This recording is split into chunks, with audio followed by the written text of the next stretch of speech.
안녕하세요. 재능라디오 DJ를 맡은 이목사입니다.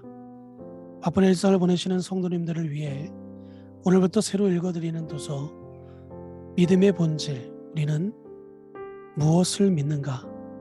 라는 책 가지고 성도님들과 함께 하겠습니다. 자, 볼륨을 적당히 높여주시고 이제 시작합니다. 성경은 하나님으로부터 출발한다. 그분으로부터 세상이 만들어졌고 그분으로부터 인간이 이 세상에 떨어졌기 때문이다. 온 세상은 인간들을 위하여 하나님이 만들어 놓으신 작품이다. 그러므로 하나님이 어떤 분인가를 알아야 우리가 누군가를 알게 된다. 동시에 그분이 우리에게 요구하는 것이 무엇이며 어떻게 해야 그분을 만날 수 있고 함께 살 수 있는가를 알게 된다. 우주를 스캔하시는 하나님. 먼저 시편 8편을 묵상해보자. 시편 기자는 어느 날 사막의 밤하늘을 바라보았다. 광대한 우주, 달과 별들을 응시하다가 그 우주를 품고 계시는 하나님을 생각하게 되었다. 그러자 시인은 곧 그분에게 압도당했다. 시편 8편 1절에 여호와의 우리 주여, 주의 이름이 온 땅에 어찌 그리 아름다운지요, 주의 영광이 하늘을 덮었나이다. 2015년 4월 17일 미국 항공우주국은 뉴 호라이즌스라는 인공위성이 명왕성에 접근했다고 발표했다. 지구에서 명왕성까지는 시속 49,600km로 9년 6개월을 꼬박 56억 7천 km를 날아가야 한다. 상상이 가는가? 최근에는 새로운 망원경으로 관측한 결과 1100광년 떨어진 곳에서 지구와 가장 유사한 별을 발견했다는 소식이 전해지기까지도 했다. 광년은 빛이 1년 동안에 가는 거리를 말한다. 1광년은 대략 9초 5천억 킬로이다. 어지럼증이 날 정도다. 그렇다면 이 우주는 얼마나 큰 것일까? 더 나아가 우주보다 크신 하나님을 얼마나 더 크신 분일까? 상상은 끝이 없다. 바울은 하나님을 아주 짧게 설명한다. 하나님도 한 분이시니 곧 만유의 아버지시라. 만유 위에 계시고 만유를 통일하시고 만유 가운데 계시도다. 에베소서 4장 6절 말씀. 만유란 본래 모든 것을 가리킨다. 온 세계 또는 우주라고 바꿔 말해도 좋을 것이다. 우주 위에 계시다는 말은 우주를 감싸고 계시다는 뜻이다. 우주를 팔로 안듯이 품고 계시는 하나님을 나타낸다.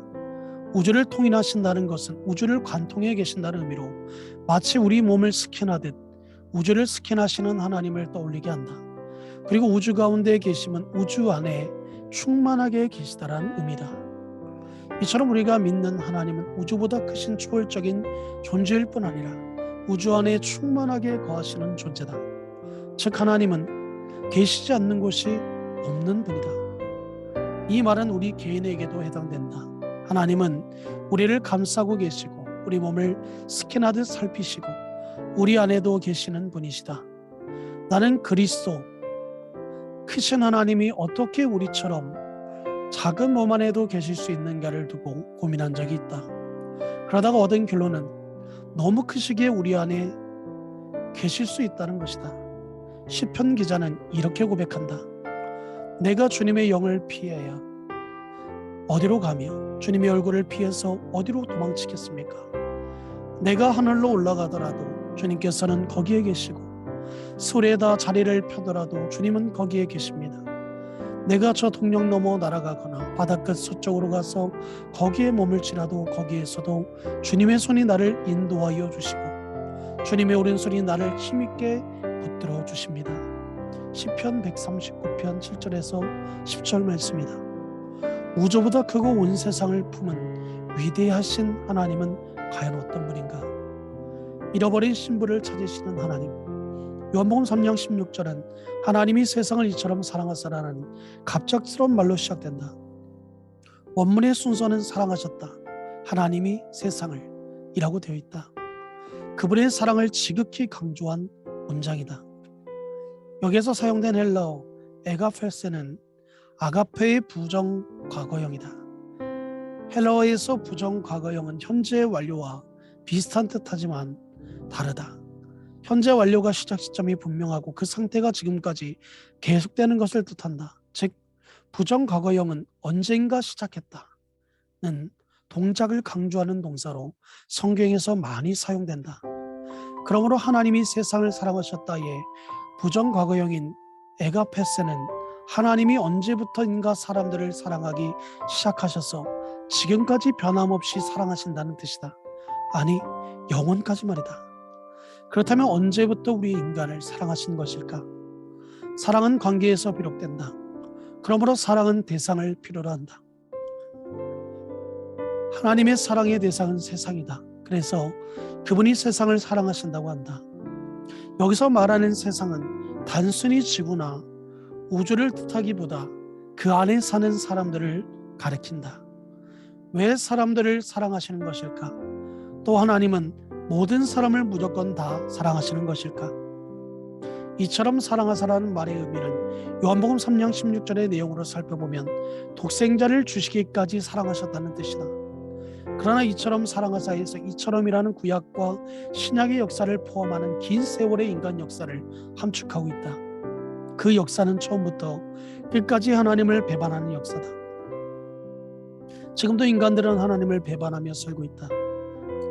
그렇기에 배반하는 사람들의 팔로 안으시려는 하나님의 사랑의 역사는 아파하시고 고통당하시는 역사다. 에덴 동산의 이야기는 아름다운 동산에서 하나님과 사람들이 고통이나 슬픔이나 두려움이나 염려함 없이 행복하게 살던 시절을 그려보인다. 각종 나무와 풍성한 열매 그리고 4개의 강이 흐르는 풍요로운 동산이 날이 저물어 갈 즈음 하나님이 아담과 하와를 찾아오셔서 숲속을 함께 거니시는 모습을 상상해보라. 그처럼 평화롭던 동산에 사탄이 나타나서 인간들을 유혹하고 아담과 하와는 그 유혹에 넘어가 하나님의 말씀을 거부한 채 사탄을 따라 사는 길을 선택한다. 하나님은 사탄과는 결코 하나님과 함께할 수 없는 분이시라는 것을, 죄에 물든 사람들을 그래도 받아들일 수 없었기에 범죄한 인간들을 그곳에서 추방하신다.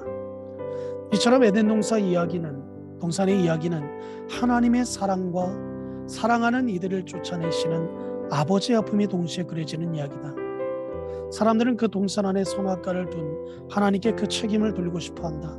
하지만 과연 그런가? 예를 들어 결혼 반지는 두 사람의 불행의 표시가 아니라 서로 믿어주고 존경하는 신뢰함으로 행복하게 살겠다는 약속의 표징이다. 그런데 여인이 그 결혼 반지를 손에서 빼어 땅에 던지고 다른 남자를 따라갔다면 그것이 결혼 반지를 기어준 신랑의 책임일까? 선악과는 하나님과 사람들 간의 관계의 상징곡 결혼 반지다. 사람들이 그 선악과를 지킴으로 하나님과 영원히 행복하기를 바란 약속의 표징이다. 그러나 사람들은 그것을 따먹음으로써 하나님과의 계약을 파기해버렸고 에덴 동산을 자기들의 소유로 삼으려 했다. 그때부터 하나님에게는 잃어버린 신부를 찾기 위한 아픔이 시작되었다. 출애굽기는 이집트에서 노예로 살던 이스라엘한 여인을 깨어 빈들로 데리고 나와 가나안이라는 새로운 보금자로 인도해내신 하나님의 이야기를 기록한 책이다. 강야로 인도되는 동안에 그들은 고집센 암소처럼 하나님을 거역하고 그분께 반항했다. 그럼에도 하나님은 그런 자녀들을 인내로 포옹하면서 커다란 아픔을 감내하셨다. 하나님의 이 아픔에 다룬 이야기가 곧 출애굽기다. 더군다나 가나안에 들어간 이스라엘이 다시 하나님을 버리고 우상을 섬김으로 하나님은 자기를 배반한 백성들을 바벨론에 팔아버리셨다. 그러나 하나님이 그들을 미워하고 저주하셨기 때문이 아니라 오히려 그들을 사랑하셨기 때문에 팔아넘기신 것이다. 이처럼 인간은 끝까지 하나님을 배반하고 하나님은 끝까지 인간들을 사랑하신다.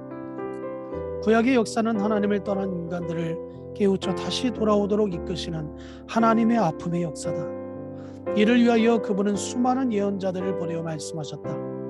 예언은 글로 남겨놓은 예언자들은 수는 16명이나 되고 그 이름과 활동이 언급된 예언자의 수도 헤아릴 수 없이 많다. 그 많은 하나님의 메신저들의 외침에도 인간들은 끝내 돌아오지 않았다. 마침내 하나님은 그의 마지막 카드를 내놓으셨다. 독생자 예수 그리스도를 이 땅에 보내시는 것이다. 독생자 카드는 그분의 사랑과 아픔이 함께 버무려진 비장의 무기였다. 히브리서 1장 1절에서 2절에서는 이렇게 말한다. 옛적의 선지자들을 통하여 여러 부분과 여러 모양 우리 조상들에게 말씀하신 하나님이 이 모든 날 마지막에는 아들 예수 그리스도를 통하여 우리에게 말씀하셨으니 이 아들을 만유의 상속자로 세우시고 또 그로 말미암아 모든 세계를 지으셨느니라. 마지막 하나님의 말씀으로 이 땅에 오신 예수 그리스도 역시 예루살렘을 보면서 아픔을 토로하셨다. 마태복음 23장 37절에 예루살렘아 예루살렘아 선지자들을 죽이고 내게 파송된 자들을 돌로 치는 자요, 암탉이 그 새끼를 날개 아래 모음같이 내가 제 자녀를 모류한 일이 몇 번이더냐. 그러나 너희가 원하지 아니하였도다. 예수님의 눈물은 하나님의 사랑의 역사와 인간의 행한 배반의 역사, 그 양면을 극렬하게 보여주고 있다. 이것으로 이 목사가 추천하고 대신 읽어주는 라디오를 마치겠습니다. 다음 시간까지 건강하시기 바랍니다. 감사합니다.